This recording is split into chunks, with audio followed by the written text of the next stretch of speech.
it's good to see you. I apologize for my brief absence. As you can tell, I am recoloring my hair. It will still be green. I'm just freshening it up. I got busy over the weekend. Saturday, I was doing stuff with my significant other. And then Sunday, yesterday, I got busy. I started coloring my hair, which takes 2 days.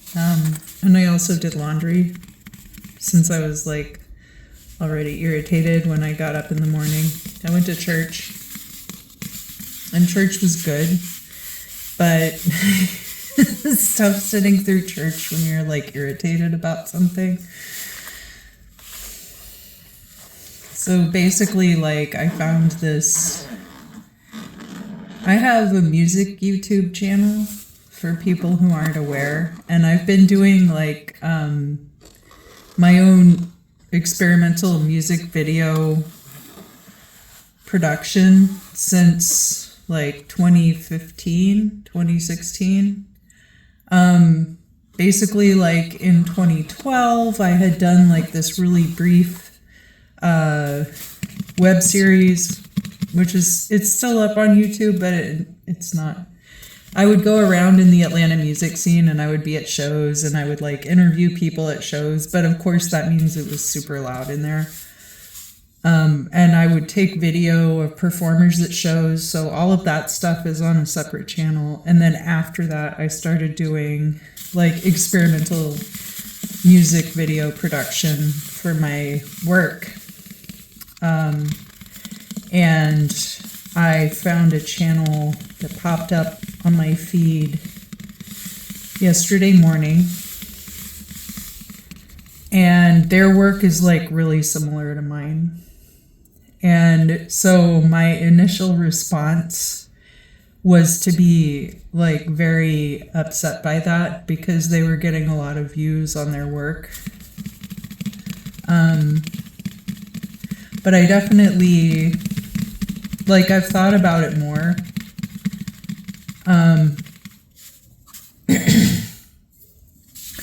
And I kind of just like on one of their videos that was very similar to a piece that I had done 4 or 5 years ago, I just commented, "This really reminds me of," and then I referenced my work there. Because I don't, like, when I see something like that, my assumption is like maybe they found my work and they're like ripping me off without credit, which, I mean, that's kind of just like the nature of being online now, And to be fair, it's like the totality of my work is not those pieces that I recognized in their work. And I'm not going to link them down below because like, I'm not going to promote someone else's work that I don't know anymore. I used to do that, and I prefer to promote people that I love and care about over strangers that might have motivations that are not good.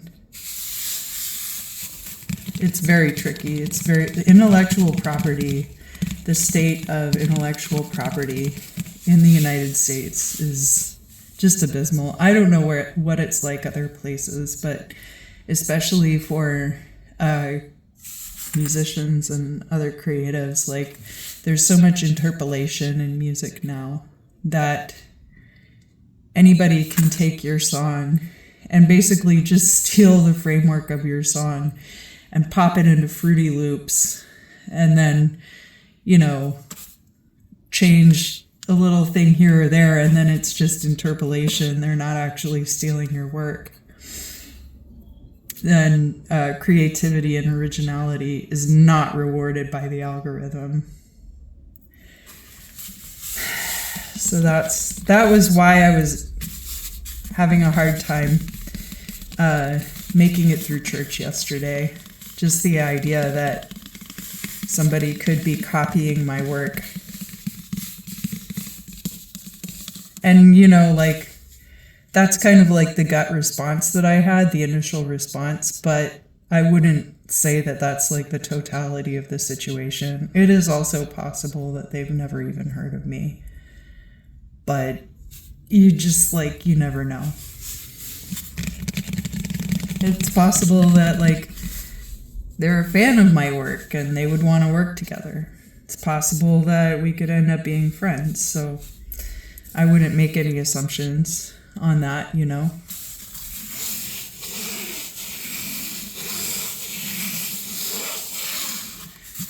But because I was already having like not a great day, I decided to go ahead and like color my hair and do laundry, because those things also are kind of like tedious and annoying. And I'll just go ahead and get it all out of the way at the same time.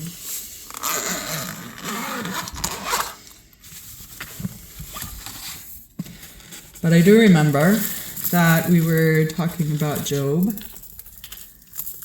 Oh, and long story short, like that's why there's going to be a gap in the numbers, because I'm going by the number of days of Lent so that it'll total 40 at the end, and not just the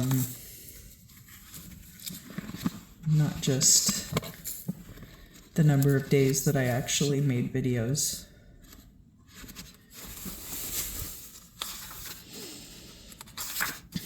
Because we're going to talk about the different arguments that we have. So we got to the point where Job is all like, oh, if I had never been born, instead of being punished like this by my life. Because I don't remember.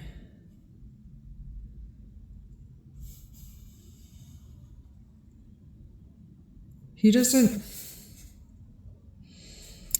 really blame God for these problems. Even though his friend says, no, his wife is like, are you just gonna do that? Just blaspheme God and have it over with. So we talked about his friends have come to visit him in this time where he is being tested. One of these friends is Eliphaz the Temanite. So in chapter 4 he says, if we essay to commune with thee, wilt thou be grieved? But who can withhold himself from speaking? Behold, thou hast taught many, and hast strengthened the weary hands. Thy words have confirmed him that was falling, and thou hast strengthened the weak knees.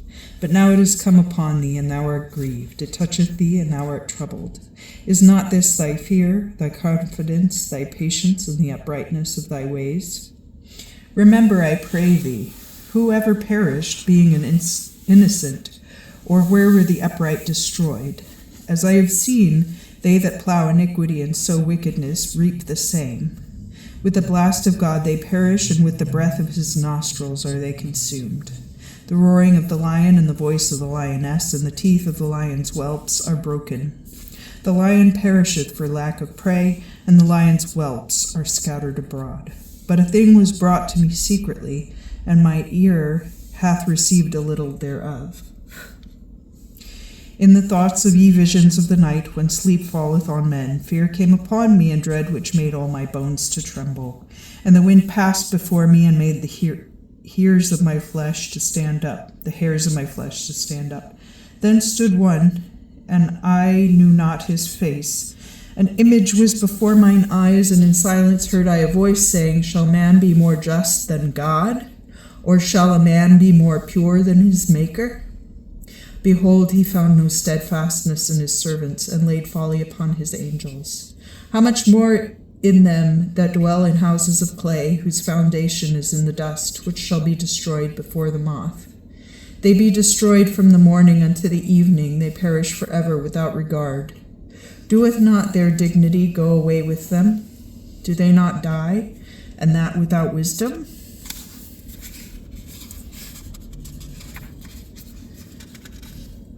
Call now, if any will answer thee, and to which of the saints wilt thou turn?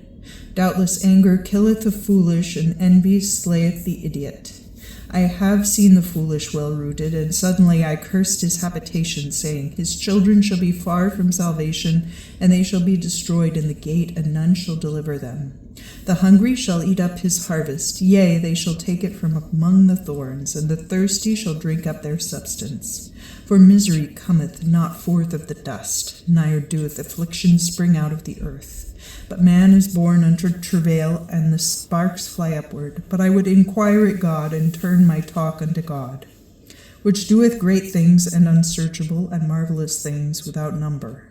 He giveth rain upon the earth, and poureth water upon the streets, and setteth up on high them that be low, that the sorrowful may be exalted to salvation. He scattereth the devices of the crafty, so that their hands cannot accomplish that which they do enterprise.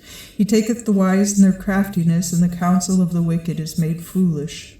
They meet with darkness in the daytime, and grope at noonday, as in the night. But he saveth the poor from the sword, from their mouth, and from the hand of the violent man. So that the poor hath his hope, but iniquity shall stop her mouth. Behold, blessed is the man whom God correcteth. Therefore refuse not thou the chastising of the Almighty. For he maketh the wound, and bindeth it up. He smiteth, and his hands make whole. He shall deliver thee in 6 troubles, and in the 7th the evil shall not touch thee. In famine he shall deliver thee from death, and in battle from the power of the sword. Thou shalt be hid from the scourge of the tongue, and thou shalt not be afraid of destruction when it cometh. But thou shalt laugh at destruction and dearth, and shall not be afraid of the beasts of the earth. For the stones of the field shall be in league with thee, and the beasts of the field shall be at peace with thee. And thou shalt know that peace shall be in thy tabernacle, and thou shalt visit thine habitation, and shall not sin. Thou shalt perceive also that thy seed shall be great, and thy posterity at the grass of the earth. Thou shalt go to thy grave in a full age, as a rick of corn cometh in due season into the barn. Lo, thus we have inquired of it, and so it is. Hear this, and know it for thyself. So here Eliphaz is talking about that God does have great power to act upon men. And he also speaks to this idea of having this vision. And he doesn't say who that person is that he sees in this vision.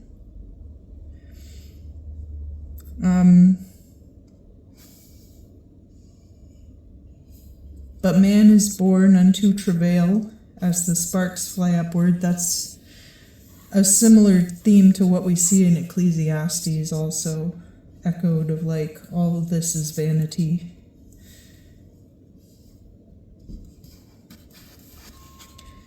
And he talks about how God is the ultimate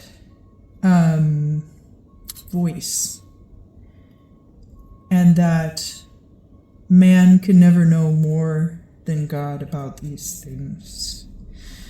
Behold, blessed is the man whom God correcteth. So here he's talking about that potentially that is why Job is experiencing these things, that he is being corrected by God.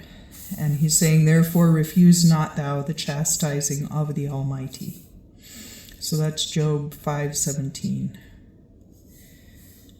He will tear you down so that he might build you up again more than before in the future. He shall deliver thee in 6 troubles, and in the 7th the evil shall not touch thee. And you'll go to you're going to live a long life. You're going to have a great harvest after this. All of that. So here, Job's wife and Eliphaz have both attributed these hardships Job is going through to a divine source. And in his wife's case, she's saying well, just go ahead and blaspheme God and he'll strike you down and you can be done with it. And Eliphaz is saying kind of to the contrary, which is why it's good to surround yourself with good friends, because I would like to think our partners want what's best for us. But a true friend really knows what's best for you. So now we've gotten into this part of it where his friends are giving these rebuttals to his condition overall. Because, Job is going to answer. We won't get into that today. We're going to get into that subsequent so that we can get through. We're going to go through Job for the rest of Lent, and maybe I'll get all the way to the end before Lent ends. If I don't get to the end of Job by the end of Lent, or get through the parts of it I want to get through, then I'll continue doing videos until I finish it. It's not a guarantee. That's just my plan.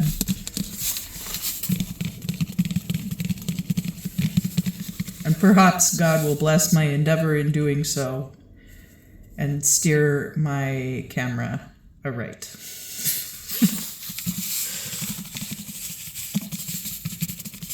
But it is an interesting book to talk about. It's an interesting book to talk about during Lent. In addition, it's an interesting book to talk about in the space of current events, because a lot of us are experiencing compassion fatigue.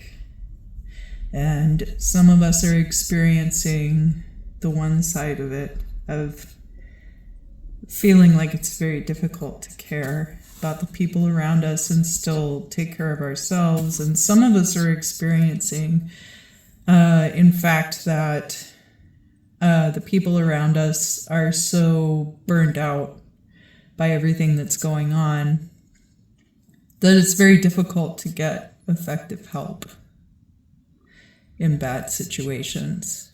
And people are like, well, you're walking, you're talking,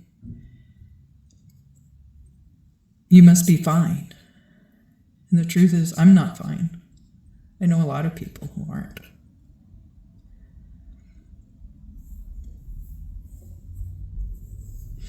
And the only way that things can possibly get better is societal changes and shifts need to take place.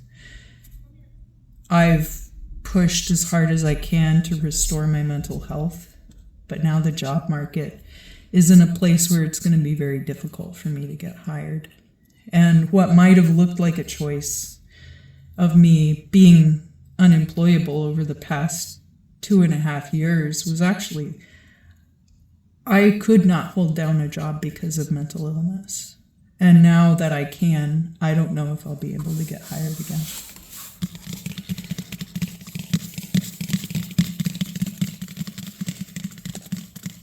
I pray that all of you have a blessed Lenten season. And I look forward to seeing you again very soon.